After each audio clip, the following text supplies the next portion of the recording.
Ika-63 Kabanata. Pananabik sa Diyos. O Diyos, kayo ang aking Diyos. Hinahanap-hanap ko kayo.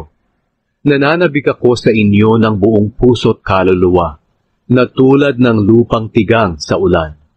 Nakita ko ang inyong kapangyarihan at kaluwalhatian sa inyong templo.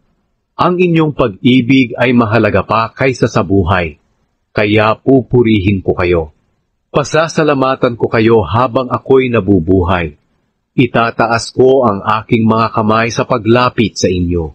Masisiyahan ako tulad ng taong nabusog sa malinamnam na handaan. At magpupuri ako sa inyo ng awit ng kagalakan. Sa aking paghiga, kayo ang naaalala ko.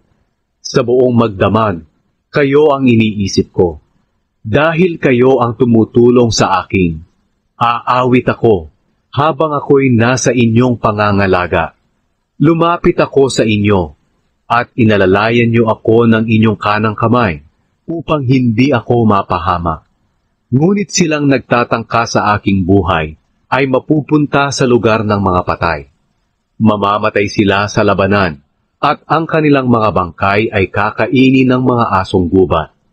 Matutuwa ang hari sa ginawa ng Diyos sa kanya.